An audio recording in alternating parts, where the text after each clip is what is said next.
কেন এত গুরুত্বপূর্ণ ইসরায়েল সফর ভারতের প্রধানমন্ত্রী? ইসরায়েলের রাষ্ট্রপতির সঙ্গে একান্ত সাক্ষাৎকার করেন, এরপর বেশ কয়েকটি চুক্তি মৌস্বাক্ষর করেন। 8,000 কোটি টাকা ভারতীয় মুদ্রায় 8,000 কোটি টাকা বরাদ্দ করা হয়েছে। নরেন্দ্র মোদী যাচ্ছেন ইসরায়েলে, পাকিস্তানের কেন মাথা ব্যথা? দারুণ অ্যালায়েন্স করছে ইসরায়েলের সঙ্গে, যেই অ্যালায়েন্সে কিন্তু টার্গেট হতে পারে পাকিস্তান আর চায়না।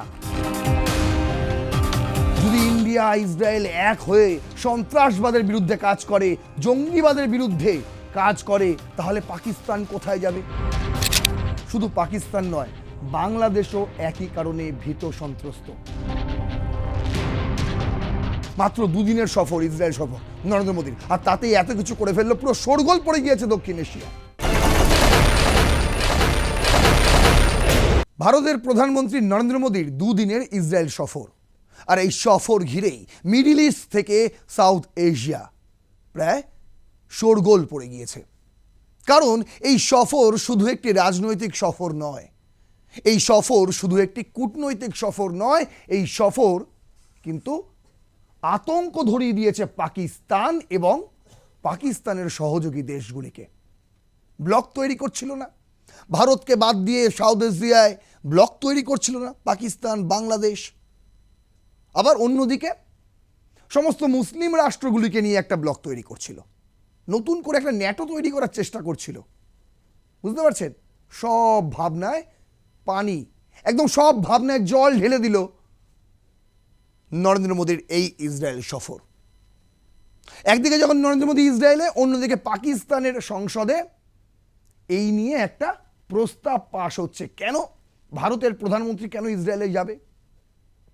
আপনাদের মনে রাখতে হবে 2023 সালে যে সময় হামাস ইসরায়েলে আক্রমণ করেছিল, হামলা করেছিল, সেই সময় থেকেই কিন্তু ভারতের প্রধানমন্ত্রী নরেন্দ্র মোদী এবং আজকের এই নবভারত ইসরায়েলের পাশে আছে, এখনও আছে এবং থাকবে। আজ যখন নরেন্দ্র মোদী ইসরায়েলের মাটিতে দাঁড়িয়ে ইসরায়েলি সংসদে প্রথমবার কোনো ভারতীয় প্রধানমন্ত্রী হিসেবে ভাষণ দিচ্ছিলেন, তখনও তিনি একই কথা উল্লেখ করেছেন এবং বলেছেন যে জঙ্গি কার্যকলাপের বিরুদ্ধে ভারত ইসরায়েল এক হয়ে লড়বে। আর নরেন্দ্র মোদী যাওয়ার আগেই তো একটি নতুন ব্লকের ঘোষণা করেছেন, নতুন অ্যালায়েন্সের ঘোষণা করে দিয়েছিলেন নেতানিয়াহু, আর সেখান থেকেই জ্বর চলে এসছে শেহবাজ শরীফ, তারেক রহমানদের মাথায়। বুঝতে পারছেন? আজ গোটা বিষয়টা আপনাদের সামনে তুলে ধরবো, কেন এত গুরুত্বপূর্ণ ইসরায়েল সফর ভারতের প্রধানমন্ত্রীর। চলুন তাহলে শুরু করা যাক রণক্ষেত্র। আপনাদের সঙ্গে রয়েছে আমি নারায়ণ। ইন্ট্রো বেশি দীর্ঘায়িত করব না, কারণ আজ অনেক কিছু জানানোর রয়েছে, তাই শেষ পর্যন্ত ভিডিওটি দেখবেন, অবশ্যই স্কিপ করবেন না, তাহলে সমস্ত তথ্য আপনিও নিমেষেই জানতে পারবেন। কথা দিচ্ছি ভিডিও বেশি বড় হবে না। আজকের আমাদের হেডলাইন মোদি ইন ইসরায়েল, আর অন্যদিকে প্যানিক ইন পাকিস্তান বাংলাদেশ। যখন মোদি ইসরায়েলে, তখন পাকিস্তান আর বাংলাদেশে আতঙ্ক গ্রাস করেছে। কেন বলছি দেখুন। প্রথমে তো আপনারা দেখেছি প্রথম স্লাইডে যে কি কি কার্যকলাপ হলো। আপনারা দেখছেন যে প্রথম দিন 25শে ফেব্রুয়ারি যখন ইসরায়েলে পৌঁছলো, সেই সময় নরেন্দ্র মোদী এই টুইট করেছিলেন যে landed in Israel, I am extremely honoured to be received by prime minister Netanyahu and Mrs Netanyahu at the airport. I look forward to engaging in bilateral discussion and fruitful outcomes that strengthen and India Israel friendship। এখানে কিন্তু একটা বার্তা দেওয়া হয়েছিল যে দেখুন, এই যে নেতানিয়াহু এবং তার স্ত্রী দুজনেই এসেছিলেন নরেন্দ্র মোদীকে বিমানবন্দরে রিসিভ করতে।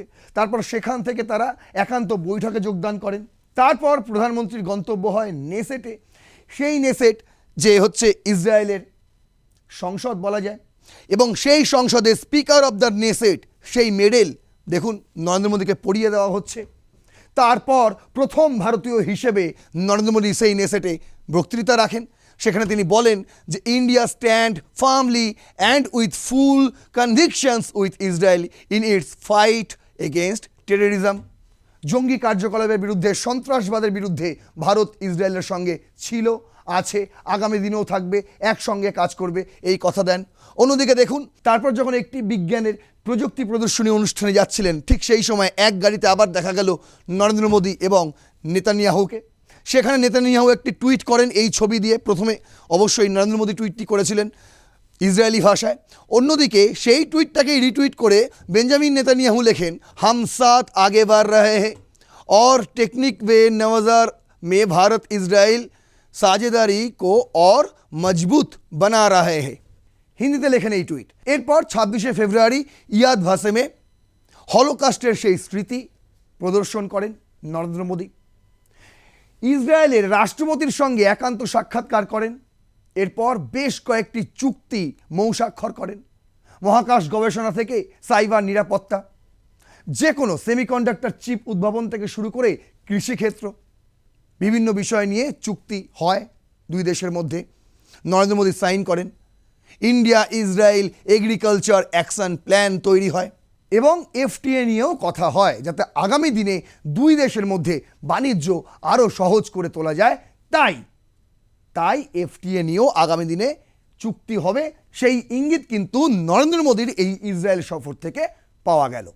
এবার আপনাদের দেখাবো, দেখুন একটু বিস্তারিত কি কি ডিল সাইন হয়েছে। দেখুন, এনডিটিভি অনেক আগেই খবর করেছিল, বলছে কি as PM Modi begins Israel trip a much awaited defence deal in the works. কি সেই ডিল? বলছে this deal sources have said will involve an Israel government owned corporations partnering with India's Hindustan Aeronautics Limited to convert 6 second hand Boeing 767 passenger jets into military refueling aircraft for the Indian Air Force। বলছে কি Indian এয়ারফোর্সে এবার Boeing 767-এর ছটি বিমান যুক্ত হবে। Passenger বিমান ছিল, কিন্তু এবার সেই বিমানগুলিকে কাজে লাগানো হবে ট্যাঙ্কার হিসেবে, রিফিউলিং এয়ারক্রাফট হিসেবে। এবং এই কাজটা কারা করবে? এই কাজটা করবে ইসরায়েলের সরকার প্রণোদিত একটি কর্পোরেট কোম্পানি, তার সঙ্গে কাজ করবে ইন্ডিয়ার হিন্দুস্তান অ্যারোনটিক্স লিমিটেড। বোঝা গেল? দেখুন, বলছে the ₹8,000 crore deal is crucial since the Indian Air Force has long required tanker jets and has been forced to rely on leased aircraft as the backup। এর জন্য 8,000 কোটি টাকা, ভারতীয় মুদ্রায় 8,000 কোটি টাকা বরাদ্দ করা হয়েছে। বলছে this deal sources have said is still being negotiated and is likely to be signed sometime in 2026। 2026-এর মধ্যে এইটাও কিন্তু বাস্তবায়ন হয়ে যাবে। একদিকে যখন এত কিছু হচ্ছে, দেখুন অন্যদিকে পাকিস্তানে আতঙ্ক ধরে গেছে। আমি বারবার বলছি, দেখুন প্রথম ধাপটা আপনাদের বলছি। নিউজ 18 খবর করেছিল, এক্সক্লুসিভ খবর, ফেব্রুয়ারির 25 তারিখে এই খবর ছাপে। হেডলাইন ছিল rattled by PM Modi's visit, Pakistan passes resolutions against India Israel alliance. Exclusive. ভাবুন, নরেন্দ্র মোদী যাচ্ছেন ইসরায়েলে, পাকিস্তানের কেন মাথা ব্যথা? পাকিস্তান হুট করে তাদের সংসদে, সেনেট যাকে বলা হয় উচ্চকক্ষ, সেখানে একটা রেজলিউশন পাস করেছে। কি সেই রেজলিউশন? বলছে media frenzy and prime time rhetoric, Pakistan's electronic media ran marathon transmission covering PM Modi's Israel visit with several prime time debates framing the Indian-Israel partnership as a strategic axis directed against Pakistan and China।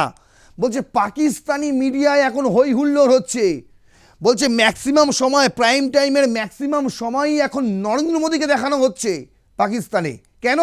বলা হচ্ছে নরেন্দ্র মোদী ইসরায়েলে গিয়ে নাকি সেখানে একটা দারুণ alliance করছে ইসরায়েলের সঙ্গে, যেই অ্যালায়েন্সে কিন্তু টার্গেট হতে পারে পাকিস্তান আর চায়না।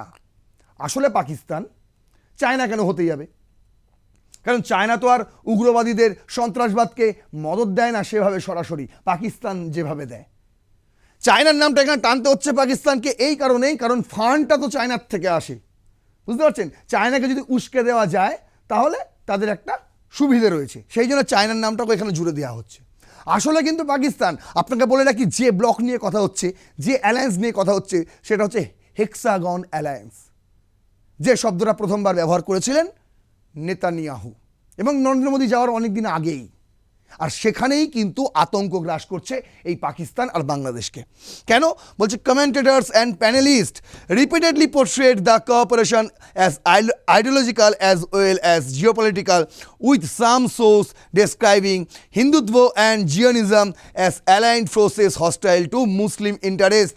বলছে মুসলিম সম্প্রদায়ের যা স্বার্থ, সেই স্বার্থ বিরোধী একটা অ্যালায়েন্স তৈরি করছে হিন্দুত্ব এবং জিওনিজমকে নিয়ে, আর তাদের গায়ে ফোসকা পড়ে যাচ্ছে। তোমরা যদি মুসলিম দেশগুলোকে একত্রিত করে, বুঝতে পারছেন, মানে জঙ্গি হামলা করাতে হবে, সন্ত্রাসবাদ হামলা করাতে হবে, এই মোটো নিয়ে যদি আপনারা প্রত্যেকটা মুসলিম দেশকে এক করে ভারত, ইসরায়েল, যারা যারা শান্তিপ্রিয় দেশ, তাদের বিরুদ্ধে লড়তে আসেন, তাহলে আপনার বিরুদ্ধেও তো অ্যালায়েন্স হবে। এটাই তো স্বাভাবিকতা, তাই না?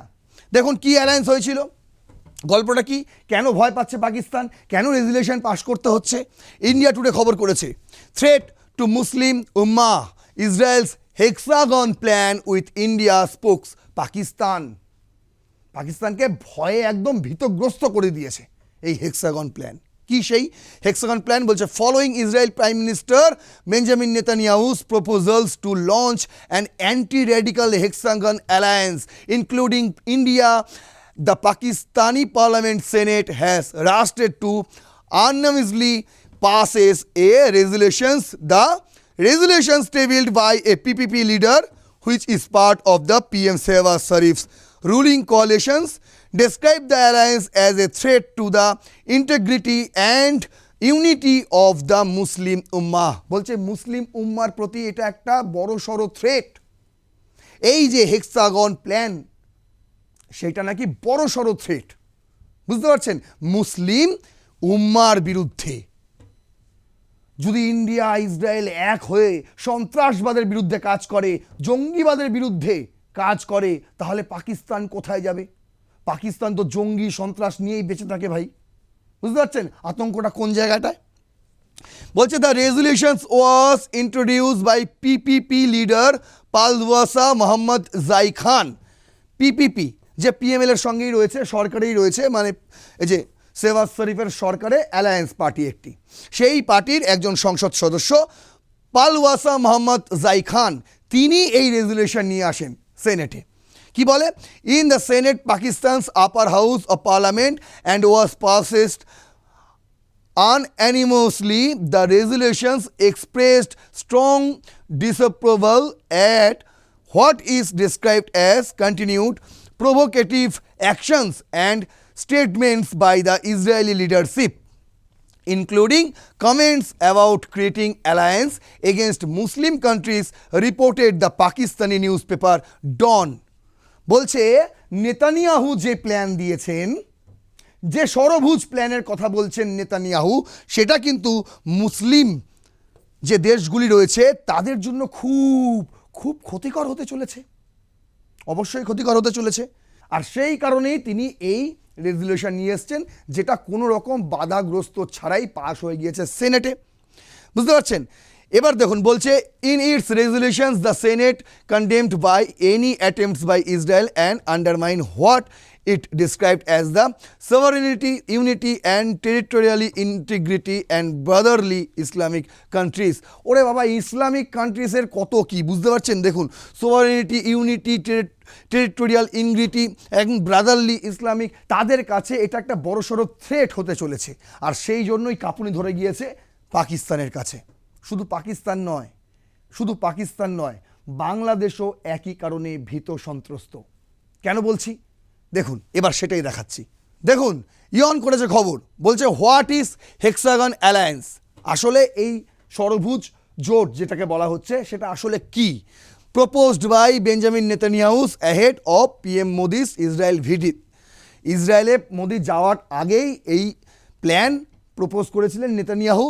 সেটা আসলে কি দেখুন, পুরো ইয়ান বলে দিয়েছে। On the eve of prime minister Narendra Modi state visit in Israel, Israeli prime minister Benjamin Netanyahu has unveiled a proposal for a new strategic coalition that could reshape alignments in West Asia, Netanyahu described the idea as a hexagon of alliance, a structured grouping of countries that share similar security concern and strategic interest. India was identified as a central partner alongside Israel, Greece, and Cyprus. The framework is also expected to draw in a select Arab, African, and Asian countries, though the specific names have not yet been disclosed. Netanyahu বলেছিলেন যে আমরাও কেন পারি না, এই যে একটা ষড়ভুজ জোট তৈরি করেছে মুসলিম কান্ট্রিগুলো, তার বিরুদ্ধে আমরাও কেন একটা পাল্টা ষড়ভুজ জোট তৈরি করতে পারি না? অবশ্যই পারি, এবং সেখানে ইন্ডিয়ার নাম সবার প্রথমেই আসবে। ইন্ডিয়া, ইসরায়েল, আর থাকবে কারা? গ্রিস থাকবে, সাইপ্রাস থাকবে, এবং আগামী দিনে আরব, আফ্রিকা, এশিয়ান কান্ট্রিগুলো এর সঙ্গে যোগ দিতে চলেছে, তারাও ইচ্ছুক। নেতানিয়াহু সেই কথাই বলেছেন, বুঝতে পারছেন? আর সেই কথা শুনেই একদম থরহরি কম্প চলে এসছে পাকিস্তান বাংলাদেশে। বলছে the announcement issued by Israel foreign officer on February 22 comes at a time of heightened geopolitical frictional in the regional tensions between Israel and Iran remain evolved. While Pakistan and Saudi Arabia formalized a strategic mutual defense agreement in September 2025, an arrangement some analysts have linked to an Islamic NATO, Turkey has also signaled possible interest in that pact. বলছে 2025-এর সেপ্টেম্বরে পাকিস্তানও তো Saudi আরবে গিয়ে বলেছিল আমাদের একটা agreement হবে, করেছিল তো তারা একটা এগ্রিমেন্ট, তারা একটা ইসলামিক ন্যাটো তৈরি করার চেষ্টা করেছিল, এবং সেই ন্যাটোতে টার্কি মানে তুরস্ক তারাও যোগদানের একটা আভাস দিয়েছিল। সেটা ভালো। আর ইন্ডিয়া ইসরায়েল একটা ন্যাটো তৈরি করার চেষ্টা করলে, অন্য একটা হেক্সাগন অ্যালায়েন্স তৈরি করার চেষ্টা করলে, সেটা কেন আপনাদের আতঙ্কের কারণ হয়ে দাঁড়াচ্ছে ভাই? কেন? হোয়াই? দেখুন, হোয়াট ইজ হেক্সাগন অ্যালায়েন্স, যে প্রপোজাল নেতানিয়াহু দিয়েছিলেন সেখানে কিন্তু স্পষ্ট করে তিনি বলেছেন যে হি characterized the proposed bloc as a counter to what he called to destabilizing forces, a radical Shia axis. আরেকটা কি? primarily referring to Iran and its allied groups such as Hamas, Hezbollah, and the Houthis, and what he termed an emerging radical Sunni axis, which he linked to extremist organization operating in the region. পাকিস্তানে চলে এটা। আর radical সিয়া Axis কোথায় কোথায় আছে আপনাকে বুঝে নিতে হবে। ইরান, হামাস, হেজবুল্লাহ এবং হৌথিস, এবং এদেরকে কারা সমর্থন করে? ইরান করে, একদম পরিষ্কার, জলের মতন পরিষ্কার, সবাই জানে। বলছে এই সমস্ত এই যে রেডিক্যাল সিয়া অ্যাক্সিস এবং রেডিক্যাল সুন্নি অ্যাক্সিস মূলত এর বিরুদ্ধেই একটা হেক্সাগন অ্যালায়েন্স দরকার। সময়ের দাবি, এটা সময়ের দাবি, আর সেই সময়ের দাবির কথা প্রকাশ্যে বলেছেন নেতানিয়াহু, বুঝতে পারছেন? আর সেটা শুনেই পিলে চমকে গিয়েছে পাকিস্তান বাংলাদেশের। কেমন? দেখুন, বলছে, আমি বললাম না শুধু পাকিস্তান না, পাকিস্তানে তো শুধু প্রস্তাব পাশ হয়েছে, কিন্তু বাংলাদেশও এখন মাথা চাপড়াচ্ছে কি হবে ভাই, কি হবে, আগামী দিন কি হতে চলেছে। মাত্র দুদিনের সফর, ইসরায়েল সফর নরেন্দ্র মোদীর, আর তাতেই এত কিছু করে ফেললো, পুরো শোরগোল পড়ে গিয়েছে দক্ষিণ এশিয়ায়। দেখুন, দ্য সিয়াসাত ডেলি ইন্ডিয়ান পেপার হায়দ্রাবাদের বলছে কি, Hamas links in Pakistan Bangladesh should concern all Nations, Israel envoy to India. কবে বলেছিল? 28শে জানুয়ারি 2026 এই খবর প্রকাশ হয়। সেই দিনই বলে দিয়েছিলেন একজন ইসরায়েল কনভয় যে হামাসের লিঙ্কস শুধু পাকিস্তানে নয়, বাংলাদেশেও রয়েছে। কি বলেছিলেন তিনি? বলছে ইসরায়েলস অ্যাম্বাসেডার্স টু ইন্ডিয়া রিভেন আজহার, ইনি সেই ব্যক্তি বলছেন on Wednesday January 28 expressed serious concern over Hamas leaders' interactions in Pakistan and Bangladesh, saying such engagement should worry all nations. হামাসের সঙ্গে পাকিস্তান এবং বাংলাদেশের লিঙ্ক অবশ্যই দক্ষিণ এশিয়ার অন্যান্য দেশগুলোর জন্য অবশ্যই এটা বড়ির কারণ, অবশ্যই। আর সেই চিন্তাটাই তিনি সেই সময় তুলে ধরেছিলেন। বলছে we think this is something we must fight against, আমাদের এর বিরুদ্ধে লড়াই করা সময়ের দাবি, প্রয়োজন। The fact that Hamas has been interacting in the region in Pakistan, Bangladesh should make us all worry. Azhar said in an exclusive interaction with PTI videos. PTI এর একটা সাক্ষাৎকারে তিনি এই বক্তব্য দিয়ে রেখেছিলেন 28 জানুয়ারি, এই বছরের 28 জানুয়ারি। আর নরেন্দ্র মোদী কবে গেলেন? 25 ফেব্রুয়ারি। ভাবুন, প্রায় 1 মাস আগে তিনি এই কথা বলে রেখেছিলেন, এবং তখনই তিনি এই কথা বলেছিলেন যে the ambassador also said that India and Israel have been engaging in dialogues on this issues.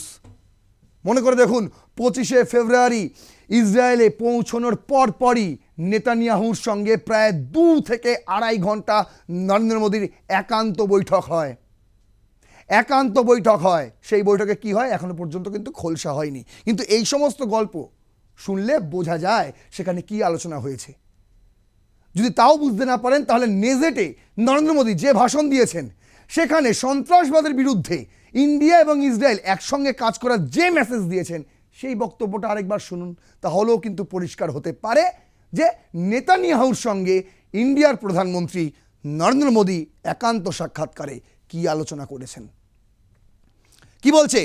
We are engaging in dialogues on these issues and I hope we will find the way to protect ourselves from any future attempt to attacks, Azhar said. বলছে আমরা dialogue শুরু করছি, এই নিয়ে আমাদের আলোচনা হবে যে কিভাবে এই ধরনের এই হামাসের বিরুদ্ধে কিংবা এই জঙ্গিবাদের বিরুদ্ধে কিংবা এই সন্ত্রাসবাদের বিরুদ্ধে আমরা একসঙ্গে লড়াই করতে পারবো। He noted that the October 7, 2023 Hamas attack in Israel emboldened various terrorist organizations worldwide to carry out similar acts. বলছে 2023-এর 7ই অক্টোবর হামাস যখন ইসরায়েলে হামলা করে, সেই হামলার পর কিন্তু এরকম অনেক জঙ্গি গোষ্ঠী সাহস পেয়ে যায় এই ধরনের হামলা করার। এরপর তিনি বিভিন্ন ঘটনা উল্লেখ করেন। Other also drew parallels to incident such as the 2025 Pahalgam terror attack in Jammu Kashmir where people were targeted based on their religion. Pahalgam অ্যাটাকের কথাও তিনি উল্লেখ করেন, যেখানে ধর্ম দেখে গুলি করা হয়েছিল। অস্ট্রেলিয়ার ঘটনাও তিনি উল্লেখ করেন, যেখানেও ধর্ম দেখে গুলি করা হয়েছিল। এগুলো কিন্তু তার পরেই ঘটে। মানে তিনি বলতে চেয়েছেন হামাস যে ঘটনাটা ঘটিয়েছে সেখান থেকে কিন্তু এই ধরনের ঘটনা ঘটানোর জন্য আরও অনেক জঙ্গি গোষ্ঠী, আরও অনেক সন্ত্রাসবাদীরা সাহস পেয়ে গিয়েছে, আর সেই সাহসটাকেই কমাতে হবে। কিভাবে কমাবে? সেই জন্যই এই অ্যালায়েন্স, সেই জন্যই এই পাল্টা হেক্সাগন অ্যালায়েন্স। দেখুন, ডেকান হেরাল্ড করেছে, অনেকে বলে কংগ্রেসি পেপার, কিন্তু দেখুন যে হেডলাইনটা করেছে সেটা কিন্তু খুবই গুরুত্বপূর্ণ আজকের এই এপিসোডের জন্য। বলছে India faces strategic challenge as Turkey defence Bangladesh ties. বুঝতে পারছেন বাংলাদেশ কোথা থেকে জুড়ছে? বাংলাদেশও কিন্তু এই ইসলামিক ন্যাটোর একটা অংশ হওয়ার চেষ্টায় আছে। এখন পারছে না, ডক্টর মোহাম্মদ ইউনুস থেকে গেলে হয়তো করে ফেলতো, কিন্তু তারেক রহমান এখন এসছেন, গদিতে বসেছেন, তার এখন মন গলানোর চেষ্টা চলছে। এই ব্যক্তিকে জানেন? হয়েছি দেখুন, বলছে in the recently held Bangladesh national elections turkey sent the second largest contingent of international observers. আন্তর্জাতিক পর্যবেক্ষকদের একটি দ্বিতীয় বৃহত্তম দল, প্রতিনিধি দল বাংলাদেশে পাঠিয়েছিল তুরস্ক।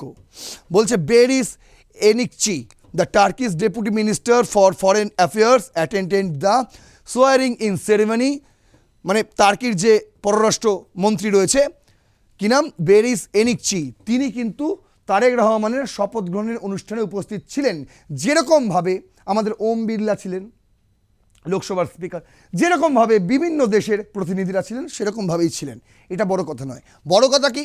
বড় কথা হলো however more interesting has been the unannounced visit of Necmettin Bilal Erdogan, the son of Turkish president Recep Tayyip Erdogan. এই হচ্ছে সেই বিলাল এরদোগান। এটা কিন্তু অঘোষিত, মানে আনঅফিসিয়াল এটা ছিল, বুঝতে পারছেন? যেটা ঘোষণাই করা হয়নি যে বিলাল এরদোগান বাংলাদেশে আসবেন, অথচ তিনি আসলেন। এবং কি করলেন দেখুন।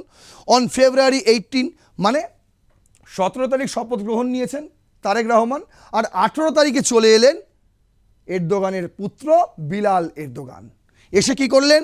এ day after Rahman was sworn in, accompanied by Turkish origin German footballer star Mesut Ozil and Abdullah Eren, the president of the Turkish cooperation agency TIKA. এটা একটা টার্কিশ কোঅপারেশন এজেন্সি। এই টিকার ব্যানারে এই মুহূর্তে বাংলাদেশে যত রোহিঙ্গা রয়েছে তাদের দেখভাল চলছে। টিকা স্পন্সর করছে তাদের খাওয়া দাওয়া, টিকা স্পন্সর করছে তাদের থাকার ব্যবস্থা, সমস্ত কিছুই। বুঝতে পারছেন কেন দিচ্ছে? কি লাভ তুরস্কের? এতে অনেক লাভ আছে এবং সেটা নিয়েও নিচ্ছেন তারেক রহমান। এখানেই হচ্ছে সবচেয়ে মজার বিষয়। বুঝতে পারছেন? দেখুন, তারেক রহমান, আপনারা অনেকেই বলছেন তারেক রহমান খুব ভালো, ভারতের সঙ্গে ভালো সম্পর্ক, কিন্তু বেশ কয়েকটা এপিসোড আপনাদের দেখিয়ে দিয়েছি তারেক রহমান কিন্তু অত ভালো নয় যত ভালো আপনারা ভাবছেন, বিশেষ করে ভারতীয়রা এই মুহূর্তে। বুঝতে পারছেন? তাহলে কোথায় গিয়ে দাঁড়াচ্ছে বিষয়টা? আজকে তারেক রহমান তুরস্কের সাহায্য না পেলে হাউতাশ করবেন, অন্যদিকে পাকিস্তান চায়নার সাহায্য না পেলে হাউতাশ করবেন। আর এই সব কিছু মিলিয়ে সৌদি আরবের সঙ্গে, তুরস্কের সঙ্গে, বাংলাদেশকে সঙ্গে নিয়ে তারা একটা ইসলামিক ন্যাটো তৈরি করার চেষ্টা করছে। আর যখন তাদের বিরুদ্ধে ইসরায়েল আর ইন্ডিয়া এক হচ্ছে, সেখানে তাদের আতঙ্ক হ্রাস করছে। বুঝতে পারছেন? বিষয়টা এরকম। আর তাই মোদির মাত্র দুদিনের ইসরায়েল সফর নিয়ে থরহরিকম্প লেগে গিয়েছে পাকিস্তান আর বাংলাদেশে। আশা করি বোঝাতে পারলাম কেন লেগে গিয়েছে।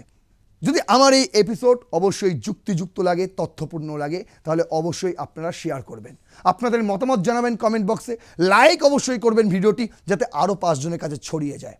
সাবস্ক্রাইব করুন আর প্লাস নিউজ 24x7 এবং দেখতে থাকুন রণক্ষেত্র। জয় হিন্দ, বন্দে মাতারাম।